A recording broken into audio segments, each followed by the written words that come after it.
Hulk Hogan siempre fue una figura colosal dentro del ring. Sin embargo, su verdadera historia permaneció oculta tras unas puertas cerradas en Clearwater, Florida. Cuando su familia finalmente decidió abrir el garaje privado donde él guardaba lo más personal, lo que encontraron dejó sin aliento a todos los que cruzaron aquel umbral. Era algo raro, íntimo y totalmente inesperado. Ese espacio escondía una historia que iba mucho más allá de la fama y la lucha libre. Lo que descubrieron allí dentro te hará replantearte todo lo que creías saber sobre la leyenda del wrestling. Durante décadas, Hulk Hogan vivió bajo los reflectores. Los fanáticos lo vieron pelear, actuar y convertirse en uno de los nombres más grandes del entretenimiento mundial. Pero existía un lugar al que casi nadie tuvo acceso, un rincón protegido por gruesas paredes en Clearwater, su garaje privado. Este refugio silencioso estaba conectado a la lujosa mansión que poseía en la avenida El Dorado. La casa, imponente y elegante, contaba con 5 habitaciones, 6 baños, una chimenea elevada, una piscina y 2 spas. Hogan pagó más de $3 millones por ella, aunque seguía siendo más pequeña que su residencia anterior. Antes de mudarse allí, el luchador vivía en la mansión Bayer House, una propiedad de casi 17,000 pies cuadrados. Estaba construida sobre más de un acre de terreno junto al canal intracostero. Aquella enorme casa tenía de todo: un salón de bronceado, un gimnasio, jacuzzi, 8 baños y una zona de piscina que parecía sacada de un resort. Hogan vendió ese palacio por más de $6 millones. Aún así, pese a tanta amplitud y lujo, su corazón pertenecía a un lugar del que nadie hablaba: su garaje. Muchos sabían que Hogan era amante de los autos, pero pocos conocían el nivel de privacidad con el que protegía esa pasión. Su colección era impresionante, repleta de muscle cars raros, algunos con trabajos de pintura personalizados, otros con motores tan potentes que hacían vibrar el suelo, y varios modelos clásicos cuyo valor había aumentado con los años. Aún así, él casi nunca los mostraba en público. Esos autos permanecían resguardados en su garaje, el único espacio donde podía ser Terry Bollea y no la superestrella Hulk Hogan. Según diversos testimonios, ese garaje era mucho más que un simple depósito. Era un taller personal. Hogan cuidaba cada vehículo con una dedicación enorme. Usaba cargadores especiales para mantener los motores activos, pulía la carrocería hasta que brillaba como un espejo y trataba cada auto como si fuera una joya única. Cuando caminaba entre aquellas máquinas, encontraba una paz que la fama jamás pudo darle. Ese cuarto era su santuario, un mundo silencioso donde convivían motores y recuerdos. Tras su muerte, las personas más cercanas a él, familiares y abogados de confianza, entraron en el garaje con el corazón encogido. Esperaban ver autos caros perfectamente alineados. Lo que no imaginaban era el viaje emocional que les aguardaba. Ese espacio guardaba más que caballos de fuerza, guardaba historias. Abrir el garaje fue como abrir una parte de Hogan que el mundo nunca llegó a conocer. Las grandes puertas metálicas no solo revelaron vehículos, sino también a un hombre que había protegido sus memorias durante años. Ese cuarto secreto demostraba que, detrás de la fama, detrás de la fuerza y detrás de la leyenda, existía alguien que valoraba los momentos simples y tranquilos, trabajando con sus propias manos. Y las sorpresas halladas allí dentro te harán desear saber aún más sobre la vida oculta de este gigante del deporte. Su garaje era como un museo de motores y emociones, y cada automóvil tenía un vínculo directo con su historia personal. En el centro de su colección quedaba algo muy claro: su profunda admiración por los Mopar Muscle Cars. Dodge y Plymouth eran sus marcas predilectas, y reflejaban perfectamente su energía salvaje. Una de las piezas más valiosas de su garaje era un Dodge Charger RT de 1968. Aquel Charger no era un coche cualquiera. Diversos informes aseguraban que había sido modificado para alcanzar una potencia descomunal, y algunas fuentes incluso insinuaban que podía acercarse a los 900 caballos de fuerza. Era el tipo de automóvil que se escuchaba mucho antes de verlo, una máquina capaz de hacer vibrar el suelo en cuanto rugía su motor. Representaba perfectamente a Hogan durante sus años dorados en la lucha libre, audaz, ruidoso e intocable. En su colección también había 2 Plymouth Roadrunner de 1969, uno rojo con franjas negras, con la apariencia feroz de un auténtico monstruo de las pistas de aceleración. El otro, negro y elegante, transmitía una sensación de peligro silencioso. Eran autos puros, sin artificios, la esencia misma del músculo americano. Reflejaban la misma dureza e intensidad que Hogan llevaba a cada combate. rápidos, implacables y diseñados para dominar. Otro vehículo inolvidable era un Plymouth Barracuda de 1971, conocido popularmente como Hemi-Cuda. Este estaba pintado en un llamativo Plum Crazy Purple, un color que gritaba confianza y espectáculo. Encajaba a la perfección con la personalidad de showman de Hogan. Cada vez que lo conducía, la gente no podía evitar girar la cabeza, no solo por su rareza, sino porque realmente parecía el tipo de coche que un icono de la lucha libre tendría. Incluso estacionado, parecía tener vida propia. Pero Hogan no se limitaba únicamente a los clásicos. También era fanático de las bestias modernas. Entre ellas destacaban un Dodge Challenger SRT Demon de 2018, uno de los autos de producción más poderosos del mundo, y un Dodge Charger SRT Hellcat Red Edge de 2021, famoso por su enorme torque y su brutal potencia. Estos modelos demostraban que, aunque pasaran los años, su pasión por la velocidad y la fuerza seguía intacta. Sorprendentemente, sus gustos iban más allá de los muscle cars estadounidenses. En su garaje también había joyas europeas de lujo, un Ferrari 360 Spider, valorado en unos $85,000, un Lamborghini Gallardo, de aproximadamente $112,000, un Porsche 911 Carrera, superior a los $114,000. Eran coches elegantes, precisos, que mostraban que Hogan sabía disfrutar tanto de la sofisticación como del poder bruto. Además, poseía un Bentley Continental GT, cuyo precio superaba los $200,000, y un Rolls-Royce Phantom, aún más costoso, una de las auténticas joyas de su colección. Entre los clásicos también había piezas únicas. Un Chevy Bel Air de 1957, valorado en unos $115,000. Un Dodge Viper RT10, cerca de $90,000. Un Chevrolet Corvette convertible, alrededor de $72,000. Incluso su Mercedes-Benz S500, con un valor estimado de $114,000, demostraba que para él el confort era tan importante como la velocidad. Pero había un vehículo que llamaba la atención de una forma distinta. Un Chevrolet Caprice de 1966, negro, con finas líneas rojas, mucho menos ostentoso que el resto. Los modelos Caprice de aquel año suelen costar entre $20,000 y $30,000 dependiendo de su estado.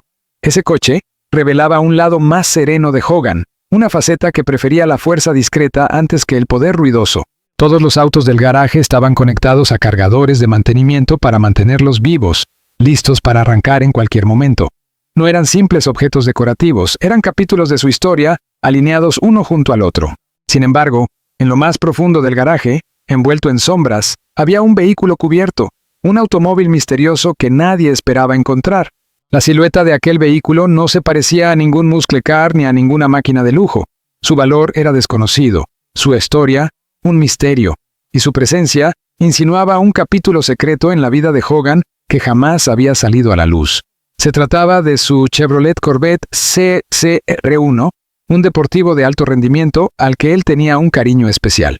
Rápido, preciso y resistente, este Corvette era considerado uno de los autos más sólidos jamás fabricados por Chevrolet, y Hogan lo cuidaba como a un tesoro. A diferencia de otros de sus coches más estruendosos, este Corvette se conservaba en un estado casi perfecto. Cada centímetro lucía limpio, pulido y bien mantenido, lo que dejaba entrever que su importancia iba mucho más allá del simple gusto por la velocidad o el diseño. Personas cercanas a él contaban que Hogan dedicaba una atención extra a este vehículo. La pintura estaba impecable, los neumáticos siempre nuevos y el motor parecía haber derrotado al paso del tiempo. Daba la impresión de que quería tenerlo listo para cualquier momento, un paseo espontáneo, o quizá un recuerdo que necesitaba revivir. Se sabía que Hogan solía instalar interruptores ocultos y cableado especial en algunos de sus autos, sobre todo en un Charger que tuvo años atrás, y se cree que añadió detalles similares en el Corvette. Aquellas modificaciones mostraban que la seguridad y la privacidad eran prioridades dentro de su garaje, un lugar donde él quería controlar hasta el más mínimo detalle. El verdadero impacto llegó cuando la familia, tras su fallecimiento, revisó el garaje. Dentro del Corvette, o guardados junto a él, encontraron un pequeño conjunto de documentos personales. No eran simples papeles olvidados, incluían transcripciones legales, cartas y documentos de acuerdos relacionados con su famosa demanda contra Gawker, una batalla judicial que cambió su vida de un modo que el público nunca llegó a comprender del todo. Esos documentos revelaban el costo emocional que aquella guerra legal le había dejado. Mostraban momentos de tensión, de miedo y de profunda vulnerabilidad. Aunque ganó en los tribunales, los papeles demostraban lo herido que había quedado en su interior. Un rumor mencionaba una frase escrita en una nota o borrador de cheque encontrada entre los documentos. Venganza, no justicia.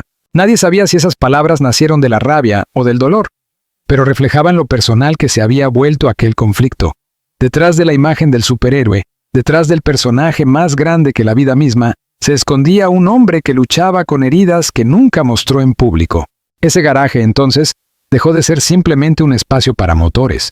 Se convirtió en una bóveda de su vida interior, un lugar donde la fuerza de su personaje público se encontraba con la frágil verdad de sus batallas privadas. Y aun después de hallar aquel rastro documental en el Corvette, la familia sentía que algo más permanecía oculto allí dentro. Algo delicado y profundamente personal, tan íntimo que nadie sabía si debía abrirse algún día. Entre los tesoros escondidos del garaje había cartas escritas a mano, fotografías y diarios. Estos objetos revelaban un lado de Hogan que contrastaba por completo con la imagen fuerte, ruidosa e imparable que construyó a lo largo de décadas. En aquel rincón silencioso, la línea que separaba a Hulk Hogan de Terry Bollea finalmente se hacía evidente. Las cartas fueron de los hallazgos más conmovedores. Algunas estaban dirigidas a sus hijos. En ellas Hogan expresaba amor y también disculpas. Hablaba de los momentos que se perdió por trabajo, de los días infinitos en la carretera y de las noches en las que deseaba con todas sus fuerzas estar en casa. Esas palabras demostraban cuánto quería a su familia y cuánta culpa cargaba por el tiempo que la lucha libre le había arrebatado. Una de las cartas más reveladoras era una que Hogan se había escrito a sí mismo. En ella, confesaba algo que coincidía con el tono de algunas entrevistas que dio en los últimos años de su vida. Al personaje más grande del mundo y me perdí dentro de él. Aquellas palabras capturaban la lucha de vivir dividido en dos identidades. Una era Hulk, el héroe invencible admirado por millones. La otra era Terry, un hombre que a veces se sentía invisible bajo la máscara de la fama. Leer esa carta dejaba claro que las botas del disfraz y el pañuelo amarillo no eran solo parte del espectáculo, eran una armadura. Y, en ocasiones, esa armadura pesaba demasiado. También había diarios. Se cree que los guardaba en una caja cerrada con llave porque contenían sus pensamientos más íntimos.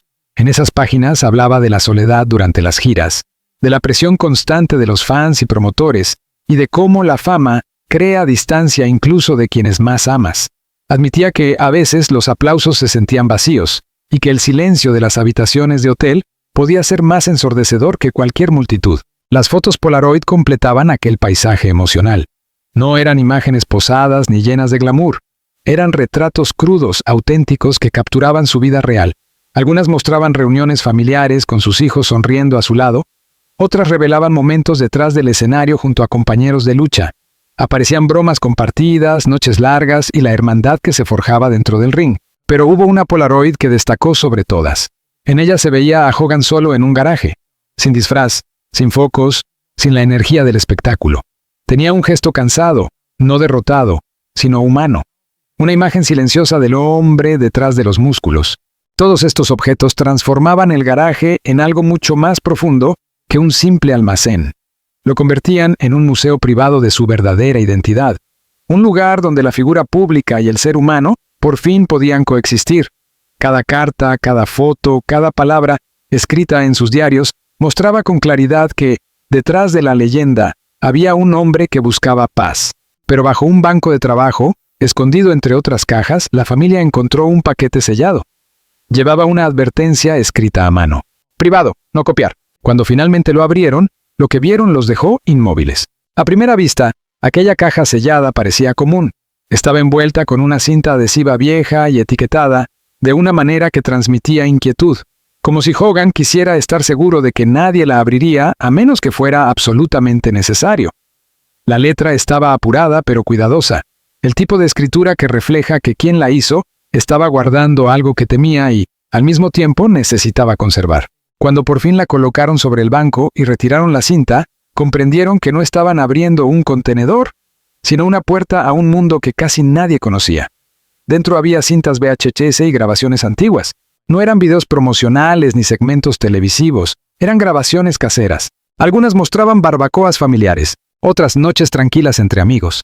Algunas incluían a otros luchadores en momentos íntimos, muy lejos del ruido de los estadios. Cada cinta llevaba un nombre escrito en la parte frontal: Savage, Piper, Bischoff, Linda. Iconos de la lucha libre, pero aquí aparecían como personas comunes, riendo, comiendo, conversando o simplemente sentados junto a Hogan durante momentos de calma.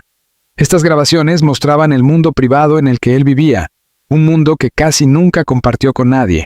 Una cinta tenía un título mucho más inquietante: No me amé nunca más. Solo sostenerla hacía que el ambiente se volviera más tenso. El mensaje sugería arrepentimiento, o quizás un recuerdo tan doloroso que él nunca quiso volver a enfrentarlo o iba a enfrentarlo. Nadie sabía qué ocurrió durante aquella gira, pero la etiqueta bastaba para revelar que Hogan cargaba cicatrices que el público jamás vio. La caja contenía más que videos. Había borradores de una autobiografía que alguna vez intentó escribir. Eran páginas llenas de historias, frases tachadas, bordes desgarrados y anotaciones repentinas que dejaban ver un fuerte peso emocional. Parecía querer contar la verdad sobre su vida, pero nunca logró decidir cómo empezar. Tal vez temía hacer daño, tal vez temía exponerse demasiado, o quizá la historia era simplemente demasiado dolorosa para completarla. También había contratos antiguos, algunos con notas adhesivas pegadas encima. En uno se leía: acepté el dinero. Lo lamenté para siempre. Era una confesión desnuda y directa. Mostraba que, pese al éxito, la fama y la riqueza, vivía atormentado por decisiones pasadas. Nadie imaginaba a Hogan, el héroe gigantesco, expresando culpa. Pero en aquella caja polvorienta, la culpa estaba en todas partes. Fotos de bastidores también estaban escondidas en las esquinas del paquete. Algunas estaban descoloridas. Varias mostraban a luchadores durmiendo en sofás. Otras mostraban a Hogan en camerinos oscuros, pensativo en lugar de feroz. También había pequeños objetos de giras de lucha libre. Una banda rota, un rollo de cinta de muñeca, recuerdos de una vida vivida bajo luces brillantes, pero acompañada por muchas sombras. La caja ofrecía una ventana a los fantasmas que lo acompañaron toda su vida. Recuerdos protegidos, errores que lo perseguían. Personas que extrañaba y momentos imposibles de borrar.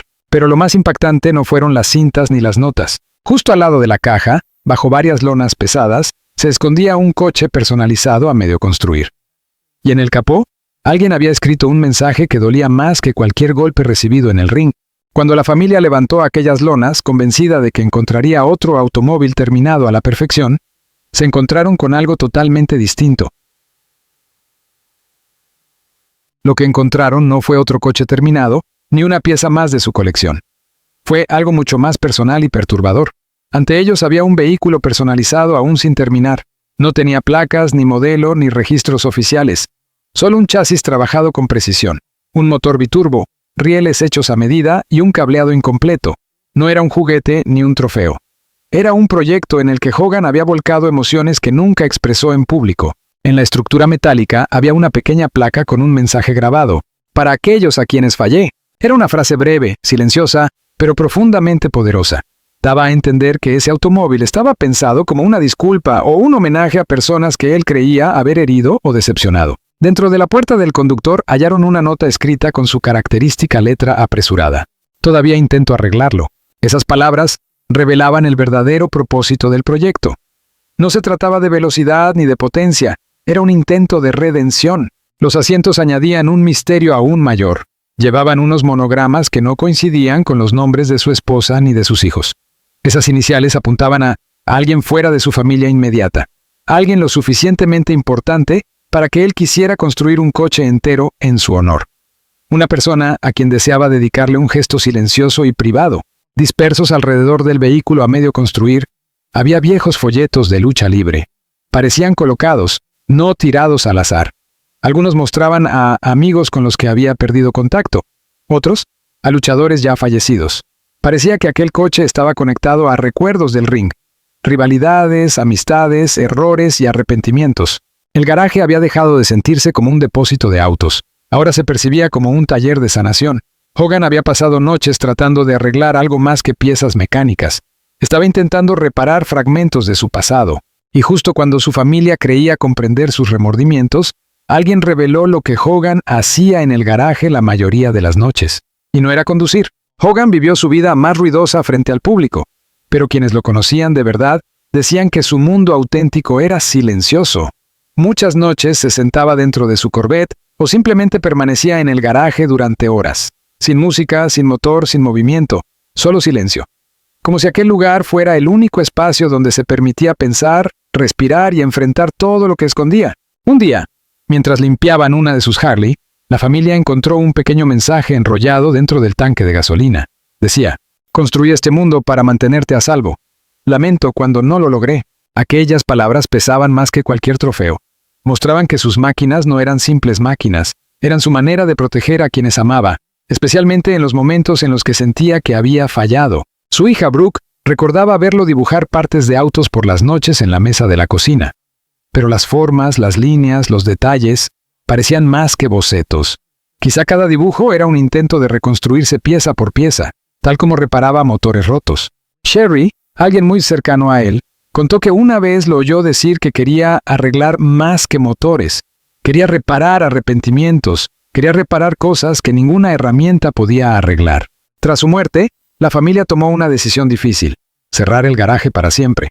Sin visitas, sin cámaras, sin exhibiciones. Ese lugar no era para el público. Era un cuarto lleno de su verdadera historia. Y entonces encontraron una última caja bajo el elevador hidráulico, sellada, intacta. Dentro había algo tan íntimo, tan emocional, que la familia nunca ha revelado su contenido. ¿Qué piensas del garaje secreto de Hogan y de los tesoros que guardaba? ¿Cuál de todos estos hallazgos te sorprendió más?